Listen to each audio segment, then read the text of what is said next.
députés et sénateurs, vous avez un rôle à jouer pour aider à corriger les excès du passé. Vous les collègues du Grand qui quittez les groupes armés, je vais le dire.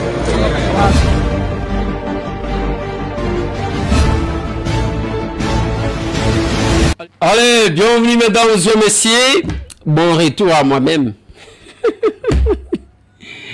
Bon retour à moi-même. Namboka Oyangai, la République démocratique du Congo. Après un séjour de 10 jours, na poto, na zongi, na Kinshasa. Bon retour, Nangamoko. Na liina pe sabino situation il y a sur terrain, c'est-à-dire il y a bisika banguna na biso bazo bundisa biso. Na ko pe sabino situation na Niragongo. Ouais. Je vais vous donner la situation là-bas. Na ko pe sabino situation na centre batinda ki ba tupona ko former bango entre guillemets. Parce que nous avons tout ici. Dans ces numéros. Inondation na Kinshasa, mbula ebeti batu bakufi, biloko ebebi, bandako ekwei, tout perturbé. Nani aza responsable? Est-ce que c'est l'État? Est-ce que c'est le chef de l'État? Est-ce que c'est le gouverneur de la ville? Est-ce que c'est le ministre de l'urbanisme et habitat? Est-ce que c'est le ministre de l'aménagement et territoire? Est-ce que c'est le ministre des Affaires foncières? Est-ce que c'est la population? Je vais parler de ça. Nakacha numéro 1. Le chef de l'État au chevet, il y a des victimes, il y a inondation. Félix Antoine Tshisekedi Tshilombo est passé le voir. On va parler de tout ça. On va parler de tout ça. Na kolobe la séjour nangai na poto na Belgique bisikanga na zalaki. Et pourquoi la Belgique? Et pourquoi na umeli na Belgique? Na kosenga bolimbisi na bandeko bazaki kozelanga parce que c'était prévu. Na comme à France, na comme à Suisse, na comme à Suède, na Allemagne. C'est ce qui était sur notre ordre de mission programme. Et sengaki tobandi na Belgique, toke France, tokomi Suisse, tozongi Allemagne, après toke Suède. Mais il y a eu les contretemps que nous avons connus. Pour permettre que tokomati kuna, totikali na Belgique. Et pourquoi totikala ki na Belgique? D'abord, nazo pesa diaspora mobimba merci pour l'accueil oyo bo réserva ki ponanga. Bisika nyonso nazaki koleka okomona esengo ya ba congolais kokutana na ndeko na bango congolais bien que je sois villageois. Nakendaki kolia et pas mère Malou tokutani na ye esengo ezalaki. Après nake na restaurant ya Nuska tokutani na ye kutu apesi biso champagne. Vous allez voir ça en image aujourd'hui. Ba congolais tout bazalaki wane sengo ya biso komonana. Bref, esika nyonso tolekaki esengo ezalaki. Mukolo ya échange patriotique. Je pense que la régie va marcher avec moi ensemble. Mukolo ya échange patriotique. Na ebisa kibino ezalaki mukolo ya commémoration à 23 ans ya PPRD. Ba benga batu na poto. Bazwaki moins de 15 personnes. Ba photo ezali ko témoigner. Moins de 15 personnes. Ya André bazalaki kuna moins de 15 personnes. Quel est le sens? Pourquoi bazwaki batu muke? Parce que nous étions sur la ville et que biso tozaki na kati activité. Par conséquent, bakokaki kokende te côté à distraction.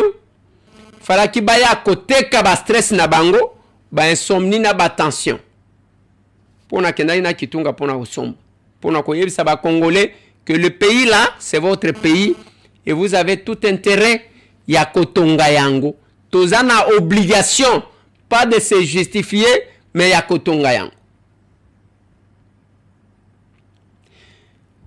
L'essence que donne le manque ya batu kokene la manifestation peut perdre des akolobanine. Contrairement à eux, bazo faire croire bino.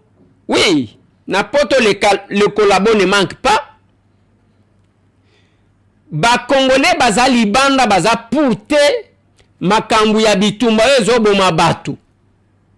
Quelques-uns ont été débauchés. Bakeye pa nanga basaffiché na bango. Sans mesurer les conséquences ya o bazui. Ba mesurer conséquences na ngote. Po bazomona lokola eloko kosala lokola blague. Non, ça reste collé sur vous, messieurs. Bibembe, chaque jour batu bazo lala. Bibembe, na bazone occupé par ces gens-là. Opération Boma Congolais remplacé Rwandais. Et toute la diaspora dans sa majorité. Je parle de la majorité de la diaspora. Je ne parle pas de tout le monde. Les nuances c'est toujours sale. Majorité de la diaspora baza contre le retour de Kagame en roi sur le sol congolais. Le retour de Joseph Kabila ayeko amemela biso Kagame na Mukongo. Nous nous sommes rencontrés avec mon frère Prince Peng. Encore une fois de plus. Nathalie Nalobi papa nangai, mon frère. Na ebité lo konine ezali ko bungi sabino makanisi. Parce qu'il commence à vouloir justifier, défendre Joseph Kabila qui nous a mis dans cette situation. Ngate mutu na loba yango. Mutu aloba ke Kabila mutu achebiso na situation oyo eza Moïse Katumbi na lingaka soki na lobi bazongi selibino maloba na ye.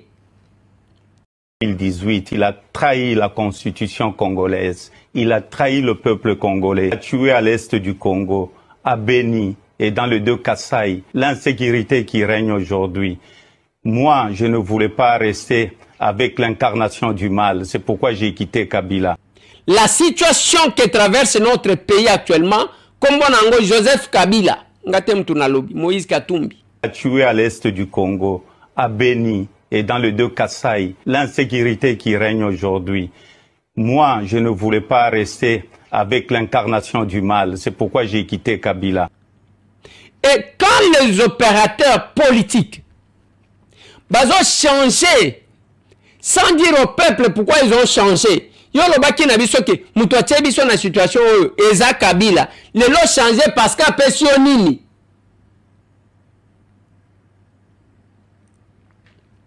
Pendant mon séjour na poto naweki makambo ebeli yango bomoni ba manifestation ya pepper de lokola bazo lié bango na batu bazo boma batu bakeite, ils ne sont pas partis. J'ai entendu batu ko réagir ko banananga que appel na yo wana e kokota wana diaspora te soki ozana batu ozu bango etali yo. Et là bandeko toujours na France nous avons nos frères, nous avons nos sœurs, tozana ba papa na biso na ba maman na biso ba leki na bana na biso ba o baza na mutema Congo qui défendent comme ces parlementaires français qui parlent parce qu'il y a un Congolais qui les pousse. Azo travailler, azo talisaka batu. Azo décrire comment le Rwanda jouait à la victime alors que bourreau Esaïe. Est-ce qu'on peut me mettre ça? Là, c'est un parlementaire français. Balobi bako sanctionné mbongo. Nalobaka boyo ke la kangate. Alobi Rwanda vivaka na mbongo abisenga senga. Et minéraux bazo piller na Congo nde bazali ko faire fonctionner nang. Aujourd'hui, ils seront en difficulté parce que bazozwa sanctions économiques. Lobby dimanche manifestation ezalaki annoncé à que bakende kolongo la visite Rwanda na Paris Saint-Germain.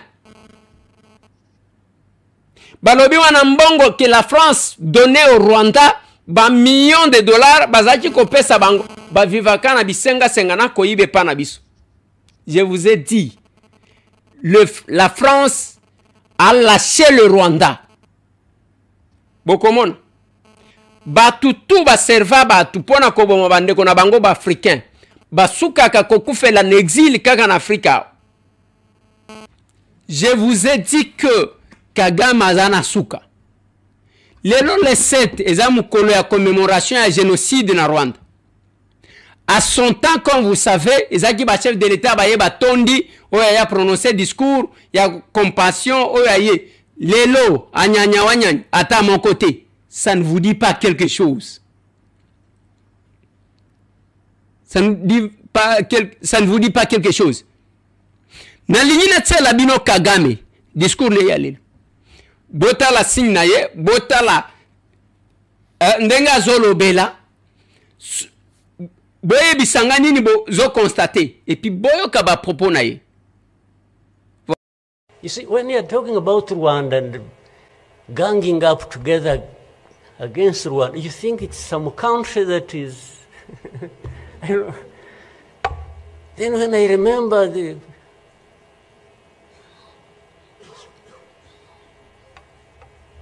facts about it, I just imagine the world has gone amok.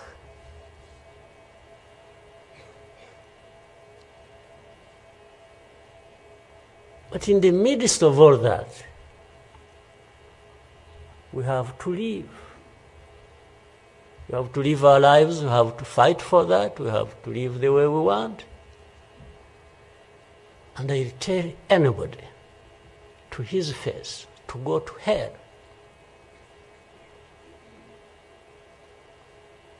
If anyone comes around and thinks they can, you know, they come and say, hey, we're going to sanction you. To what? Go to hell. Just go to hell.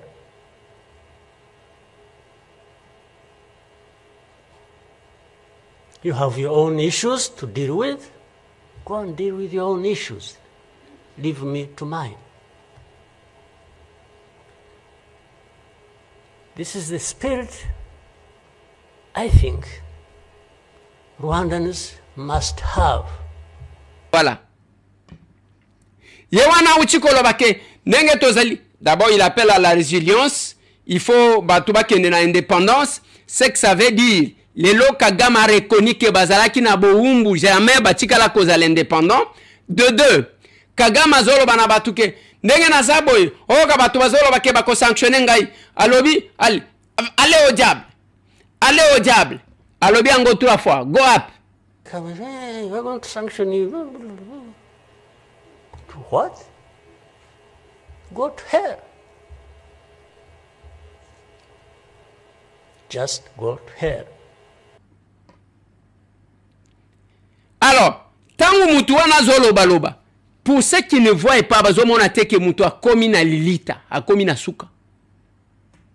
Ba organisa qui manifestation mususu na Rwanda. Un seul chef d'État n'a qui répondre. Le Rwanda est devenu infréquentable. Na ba balie na bango. Na ba bomi. Monde ba yebi ke ba bomi bango. Kagame ne fait que pleurer.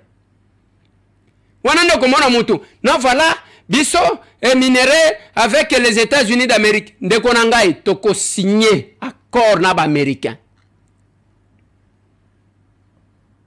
Toko signer accord. Toko signer accord. Ba minerai nyoso, je l'ai dit donc, lors de mon intervention à l'Assemblée nationale. Ezakaka yakosalela ka bapaya ne batu bazwaka. La plupart ya ba minerai de l'Est. Yebisangai et contribue à kawa. Minerai tozo yemba mikolo nyonso. Ke tozana minerai belé. Bazo piller yango tozo monango normal. Honorable président. Est-ce que ça kindo quitté? Est-ce que ça kindo quitté, honorable président?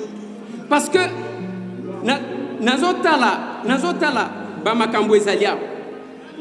Okomona honorable président Banzela awa na Congo. en dépit ya ba nombre ya ba mining oyo tozomona ezo ya kolata awa baye na mboka na ngai soki baye na walungu bapesi walungu mining mais walungu mining wana bakosalela bana walungu nini eloko te. Honorable président, honorable membre du bureau, tozalaka na jekamine, tozalaka na miba, tozalaki na sokimo, ba société wana mike tozalaka nango, il faut que mon bisika ezalaki implanté que poto ezalaki wana.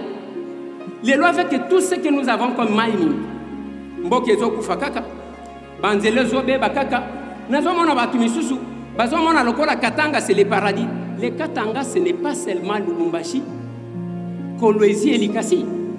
C'est aussi Kamine, c'est aussi Kitenge, c'est aussi Kitanda, c'est aussi Malembankulu, c'est aussi Sakanya, c'est aussi Lukangaba Tuishone. C'est ça aussi les Katanga. Mais pour na olongwa fungurume wana bazoloba, tenke fungurume. Okoma Kamina, okosala combien de temps?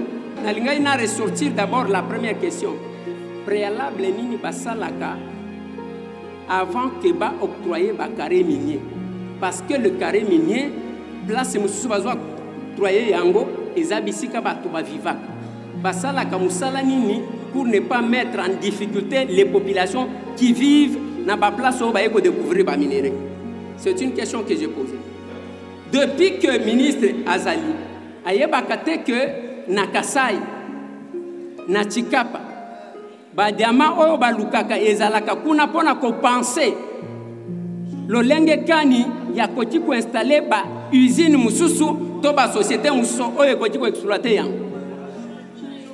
Na lignina tuna lisusu honorable président nzembo ya miba e yaka mikolo nyonso ba DGP ba nomaka bango mikolo nyonso.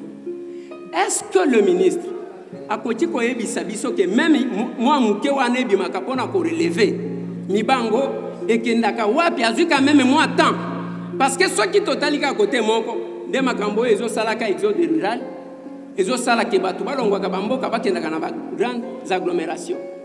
Est-ce que koti ko yebisa biso soki asia yeba place ya muke o wana ebimaka na compte ya miba ekendaka wapi ou bien totikalika na nzembo ya ba politiciens? Dites-moi et contribuez à ça. Et ça date d'aujourd'hui.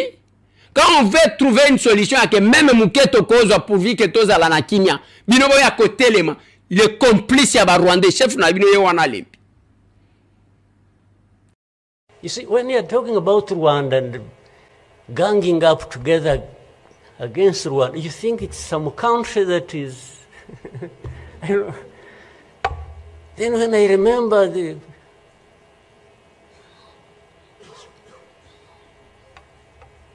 facts about it, I just imagine the world has gone amok.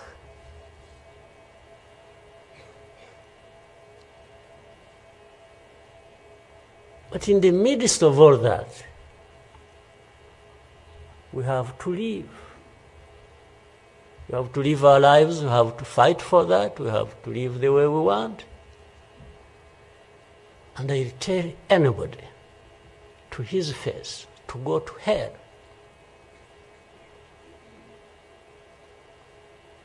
If anyone comes around and thinks they can, you know, they come and say, hey, we're going to sanction you.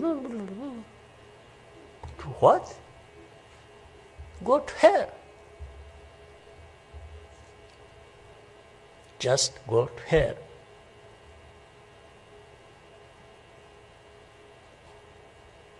You have your own issues to deal with. Go and deal with your own issues. Leave me to mine.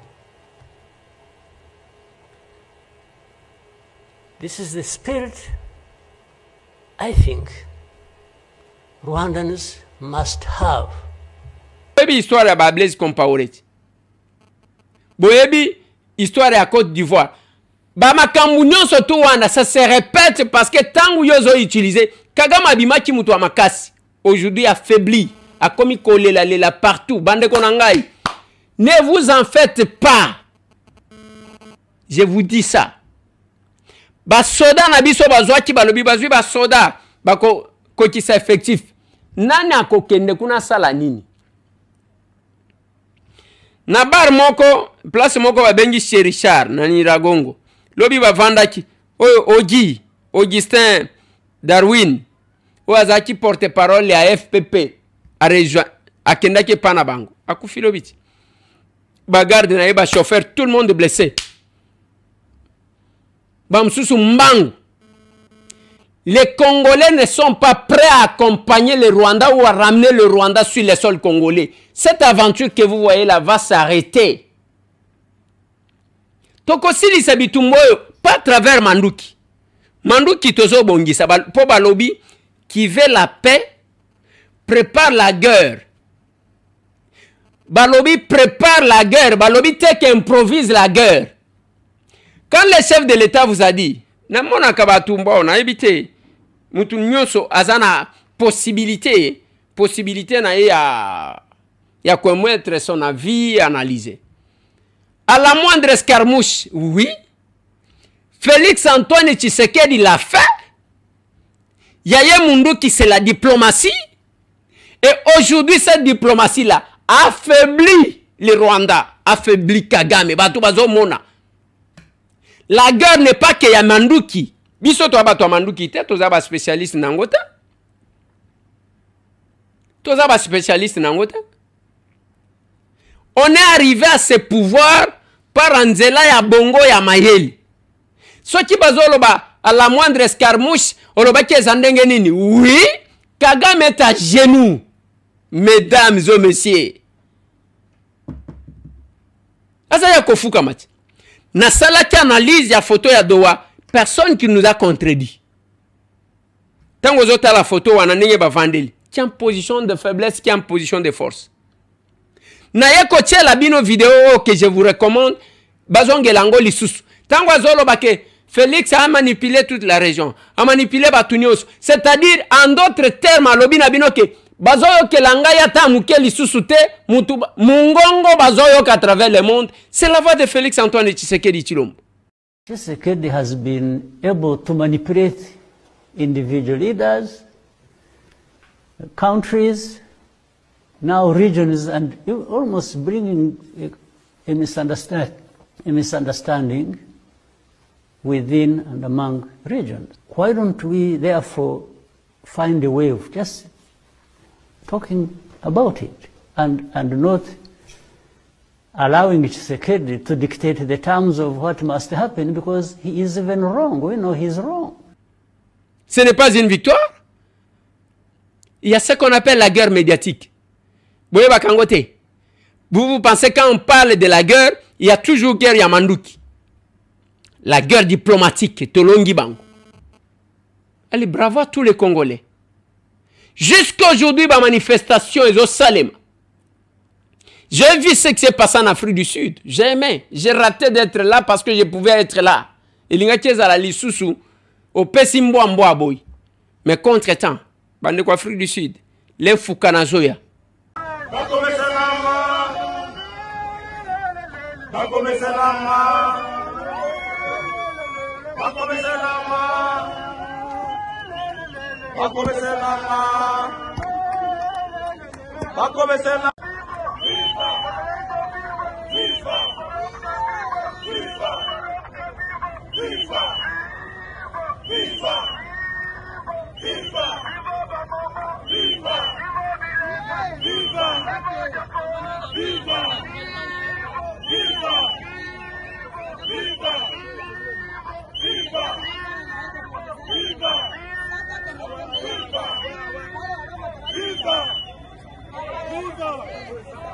Yes. Yes.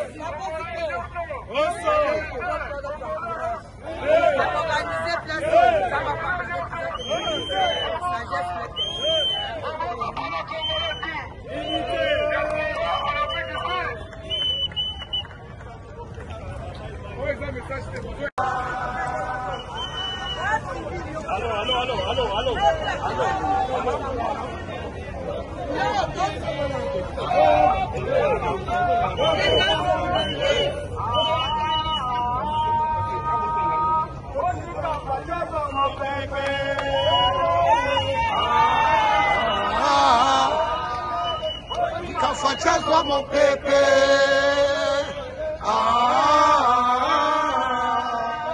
Otika fachazwa mopepe.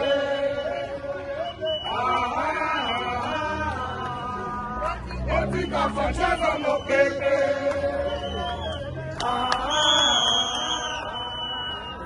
Otika fachazwa mopepe. Yonanga, otika fachazwa mopepe.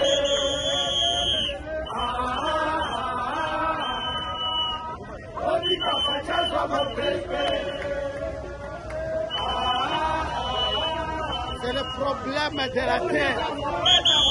C'est ça, na Durban. Après Durban, nous sommes Beta, Cape Town. Après Cape Town, Blue Fontaine. Nous sensibilisons la diaspora congolaise en Afrique du Sud. Après Pretoria, Johannesburg, aujourd'hui, nous sommes à KwaZulu-Natal, Durban, diaspora congolaise. Le feu.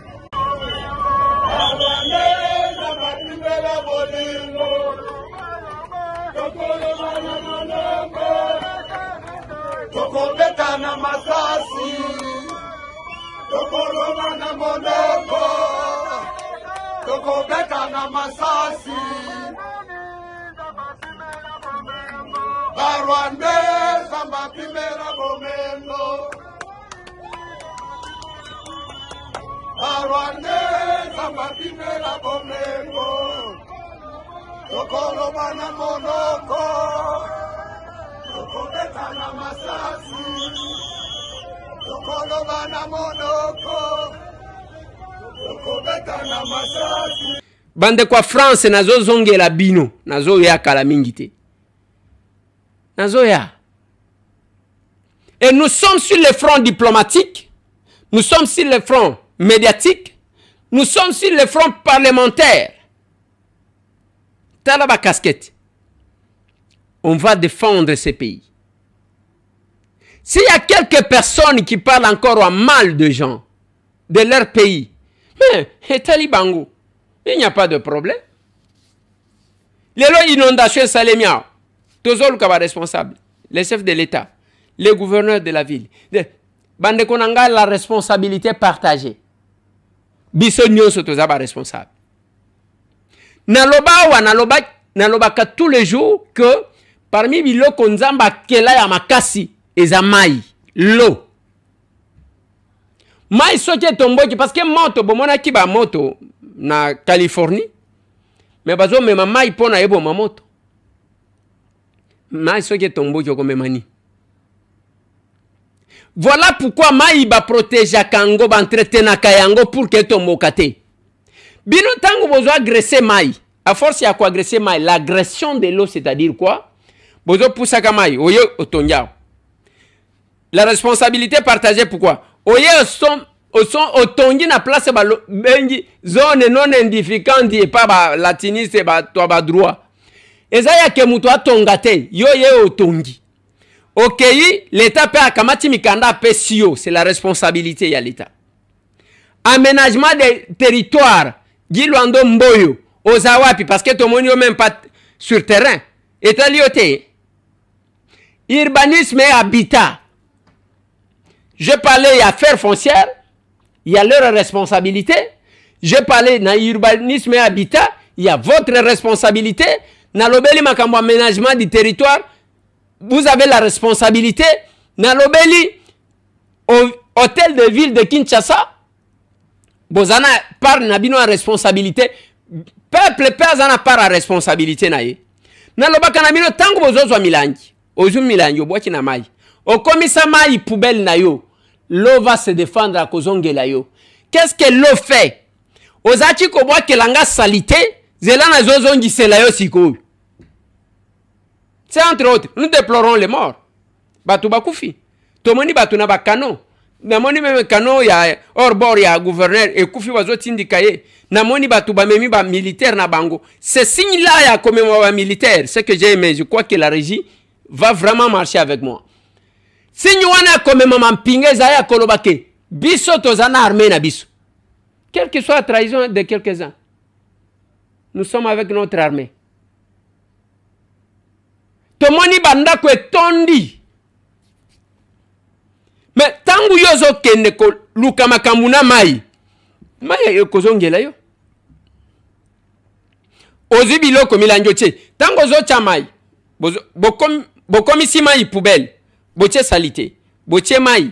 Boche basache. Biloko wane zo kotaka izo kitaka na se. Ekiti. Tango zo kita. Evandi na se. Zon kush. Oye melaka mai. Et comme imperméable parce que ça va sacher na ba milangi et boucher tango zo boucher mboule beti moyen côté zate siko et comme ko refoulé zozonga voilà ce que nous avons vécu. C'est entre autres ça. Mai na biso ba kiraka yango te, c'est la responsabilité à hôtel de ville na ba tumuso parce que mai yango wana on peut utiliser ça. Bomoni ba kanon ndenge koti wana et ko kati kokota pona ko mema ba tous les déplacer. Nous avons un problème, il y a transport. Problème, il y a transport. On a tra. Problème, il y a transport. Maïwana, toko diko utiliser pour déplacer les gens. Et non, on a des circonstances pour nous 150 $, 200 $. Les malheurs n'arrivent jamais seul. Besoin de business, vraiment. Business. Je vais agir en triple qualité. N'a quoi agir, ne vous en faites pas. Ngayo na zongiti. Tokoti ko banda ko curé mayanjili wana bazo curango nini ba petites embarcations zo kota wana zo mema bato ko banda ko mema bato tiki senso kuna tikuna na njili e bimisi bangobo. On peut exploiter l'eau pour se déplacer. Dieu nous a tout donné. Mais comme il bande tala ko kangaka ba photo na ba maya bato tala ko sala ka boy c'est bien bon au kangi mais ya pas na bin. Et je vais vous dire quelque chose. Les tozoloba, voilà, mboka ngobo ye. Mais attendez, mboka wana banjelonde mtubako ya kutong. J'ai dit à quelqu'un, papa, yo tango zoloba loba aw. Yo ya aw, oyana ndenge nini. Oh voilà, na yaka na bwaka kangunda na lobioke. Toko zongela na histoire na yo ya ngunda siko. Bamboka misusu bozomona ona Canada bachabiso na liste rouge. Bachabiso na liste rouge, ba Canadien balanguka jikaka boite bachabiso na carte na liste rouge. To comme na liste rouge pona nini comme zone ya matata eza pona nini parce que chaque mutu azokende kobwaka ngunda azoloba jamais en bien de son pays boyo kanga bien place nyonso mutu abwaka ngunda alobaka mabe ya mboka na ye après avoir koloba mabe ya mboka azonga te ko corriger ke mboka komi malamu. Voilà pourquoi ça continue à nous rattraper. Oui, aux avantages na yo, aux mukanda na yo, au vandi na yo bien, mais histoire obeta pona mboka na yo ezandenge nini. Investisseur nini akoya parce que oyo aye mboka ezamabe. Oyo aye mboka ezamabe. Oyo aye mboka ezamabe.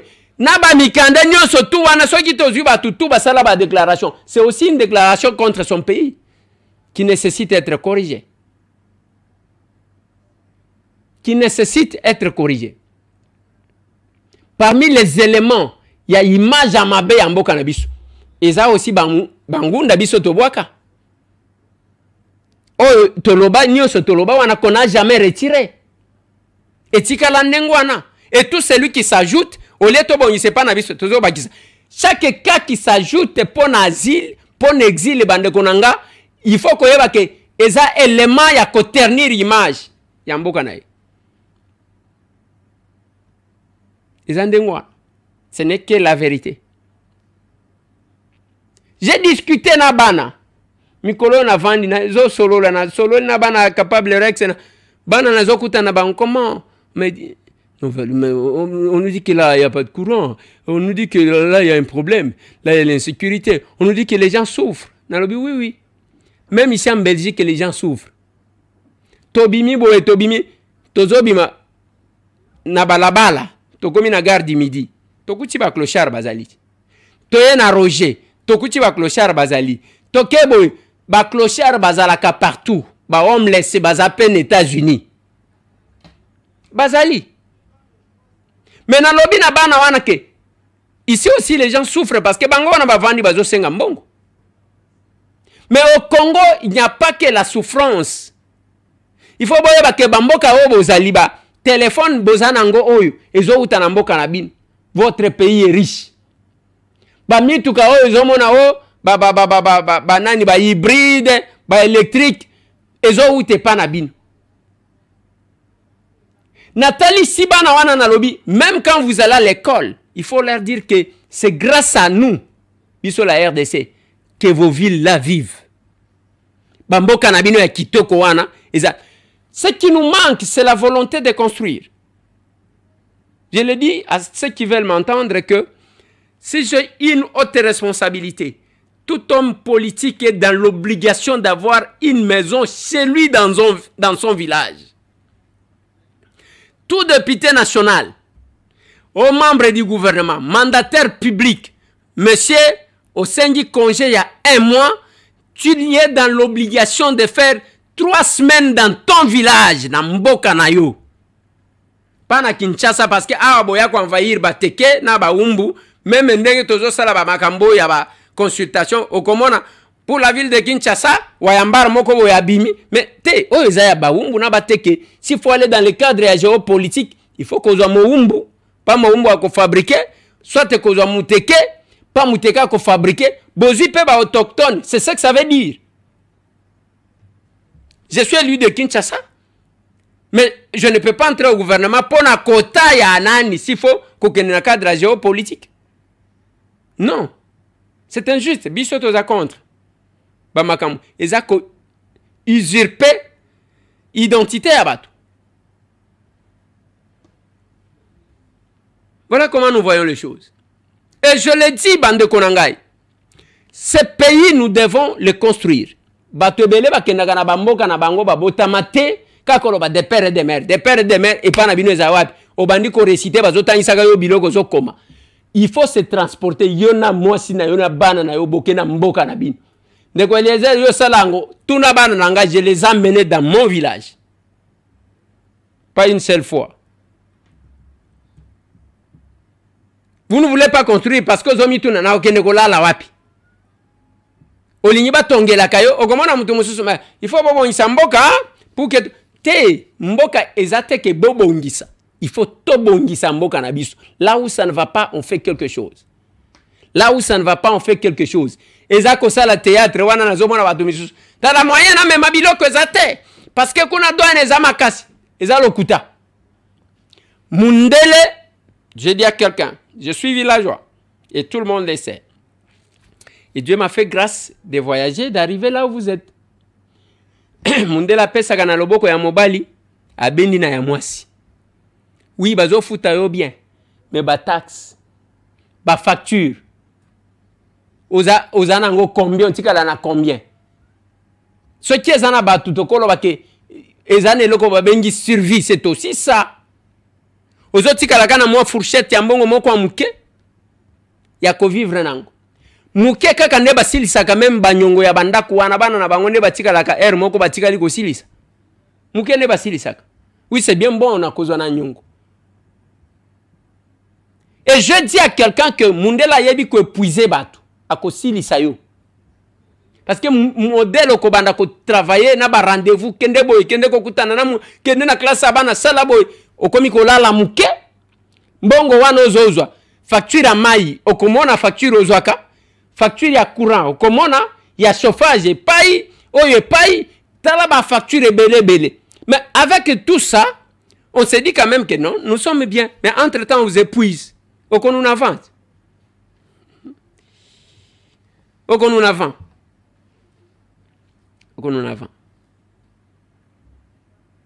Je dois vous dire merci bino bande konanga tout bolanda kanga awande pana bino ba congolais.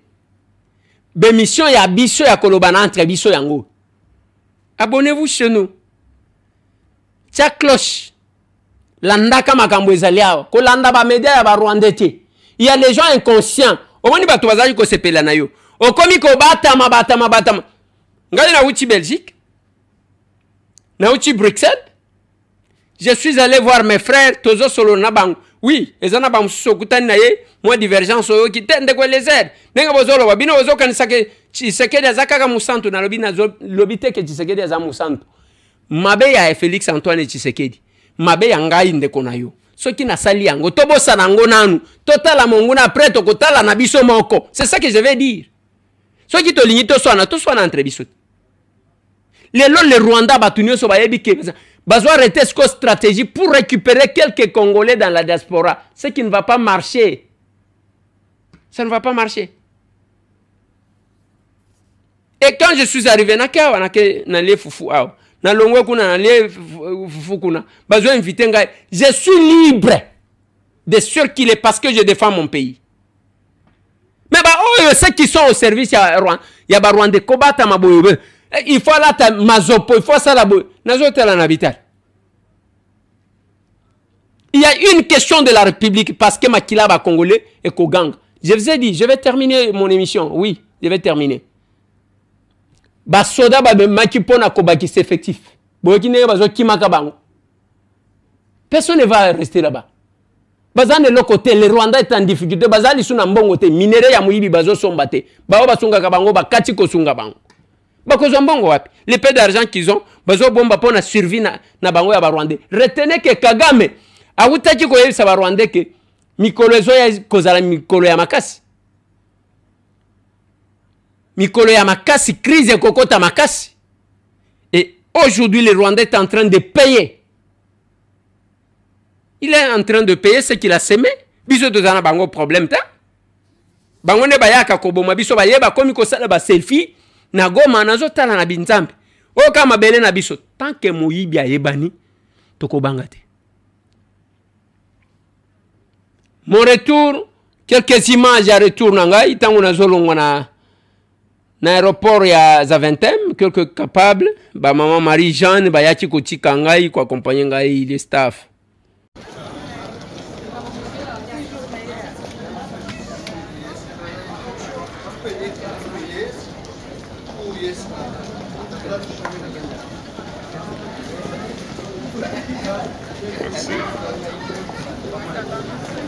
Bonjour à tous les capables. Là, c'est le retour du capable président de l'Action commune pour la République.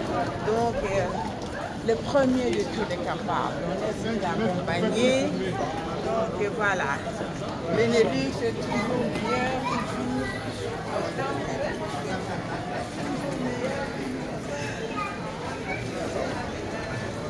Voilà.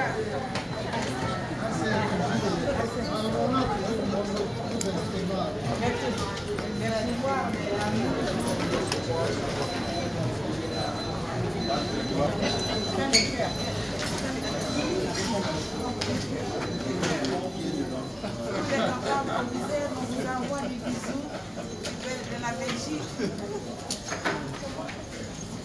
Voilà. Ok. Magnifique.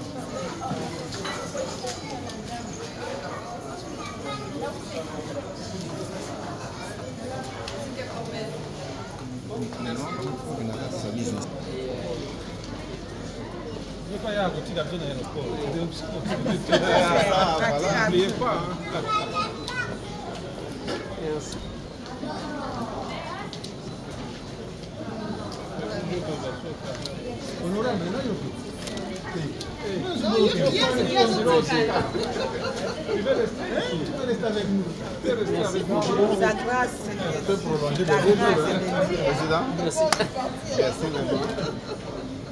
Merci beaucoup Emmanuel. Merci à vous, merci. Merci pour la disponibilité. Oui, merci à vous. Nous sommes très flattés. Merci. Ouais.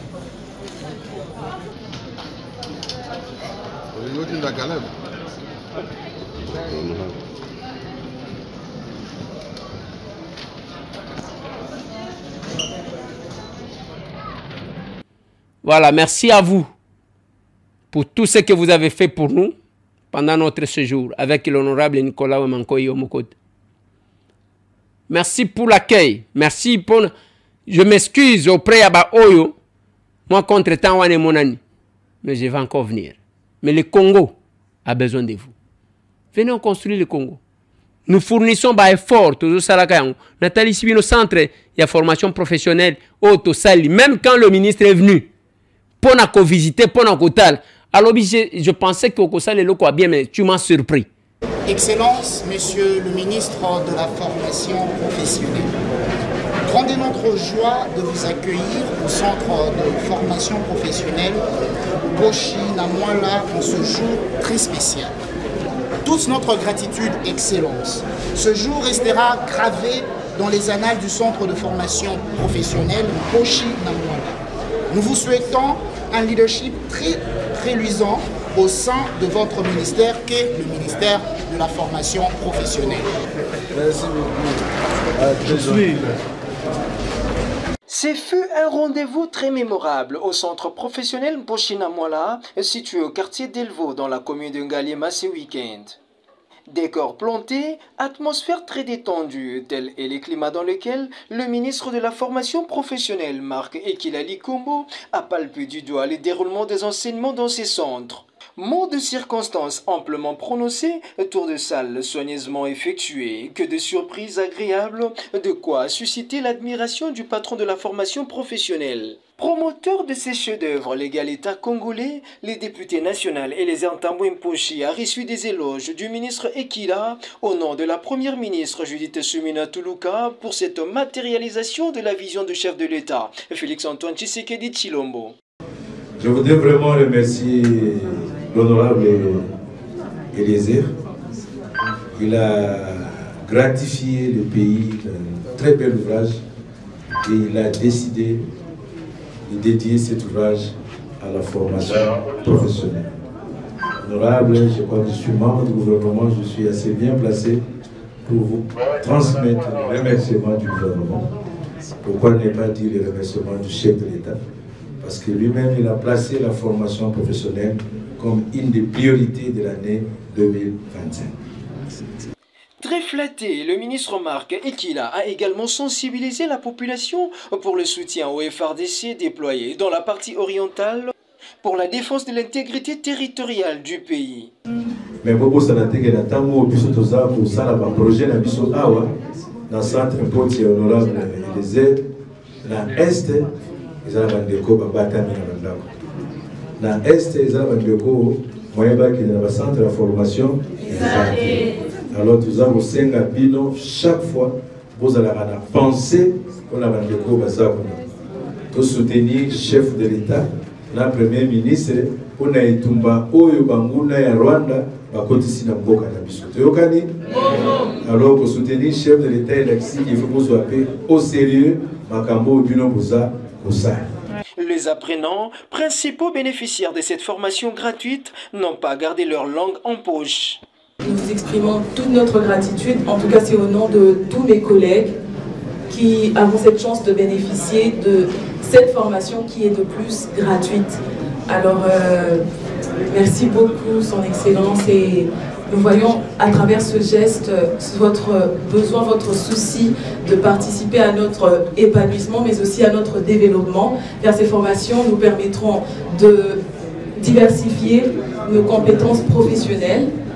Et vas-y, nous vous remercions et nous remercions tout le monde qui ont permis à ce que cela se réalise. Merci beaucoup à vous. Paris, déjà gagné pour cette deuxième session, dont la clôture intervient dans le prochain jour. Faut-il noter que un lot important d'apprenants pour la prochaine session est déjà réservé. On doit surprendre le monde. Nabeta masolo bilambate. Nabeta o masolo ya beta kayangote. J'ai fait ce que je peux pour mon pays et puis le reste après. Je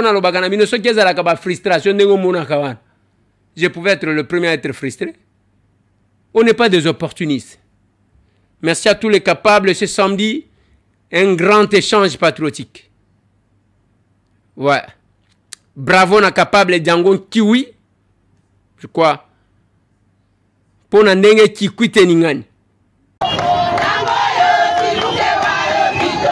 Ambiance ezalaki inhabituelle na ville ya Kikwit, précisément na commune ya Nzinda, quartier de Kezulu, sur le boulevard Wazabanga, avant l'arrivée ya fils ya terroir, capable Django Kiwi Oyo à parcourir plus de 500 km par terre ndenge balobaka pour kolongwa Kinshasa pour na kokoma na province ya Kwilu.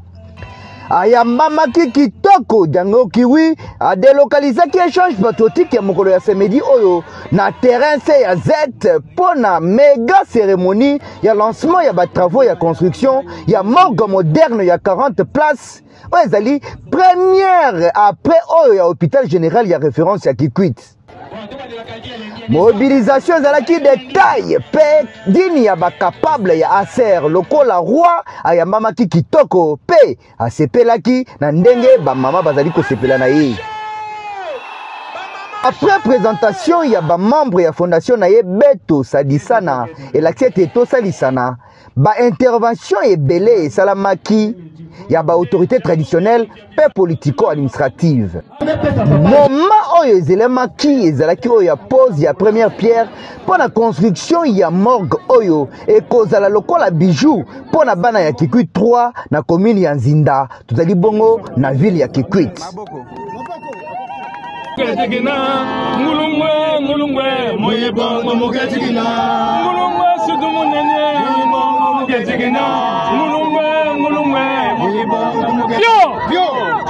makolo na ngai na ville ya Kikwit nayaki kosala lancement ba travaux ya construction ya morgue moderne nayaki na tia pierre po ete misala oyo tolakaki bana Kikwit ebanda kosalama boyebi ke na baélection ya le 20 décembre 2023 nazalaki candidat me nabimaki te ntango nabandaki kosala campagne nayebisaki bango ke nakosalela bino boye nakosalelaka bino boye malheureusement nabimaki te mais toza censé ya kosala kaka mosala wana oyo nalakaki bango. Lokola patriote Django Kiwi a profitaki na occasion oyo pona ko lancer message na ba jeune oyo nyonso bazalaki wana ba rejoindre l'armée pona ko combattre ba force négative surtout na RDC.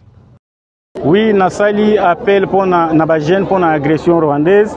Nanu eza exemple oyo président ya parti politique nanga oyo eza capable président Eliezer Ntambwe Mposhi Charmant azana koloba yango tozana deux camps quand ya ba patriote na camp oyo bazo soutenir ba rwandais. Alors ezalaki na ngai te na fanda pe bongo kimia yango na yaki ya pona koyesa bandeko na ngai to soutenir oyo ezali armée na biso to soutenir oyo ezali président na biso président de la République Félix Antoine Tshisekedi Tshilombo peut soutenir l'action des chefs de l'État. Biso nyonso soki tosangani moko monguna akolonga biso te. Alors nakobeta susu sete po ete ba jeune ba ndeko ba mama ba papa ba accompagner biso pe na bisala oyo tozokende po ete mboka na biso ekende liboso. Ndenge balobaka ke esenge yaka esika makambo kitoko ezali lokola ezalaki clôture ya mois de mars ezali dédié na ba femme akabolaki ba maputa na plus de 1000 femmes au bazalaki sur place. Ndenge bandaki, ndenge sukaki, pouvoir de l'amour, yango nde muto ezalaki liboso. Ville ya Kikwit, ekoki lelo kosepela na mwana na bango, notable na bango, Django Kiwi. Oyo, azali ko réagir na cas ya besoin, atako, azali na ye député te. Les capables sont capables. À plus.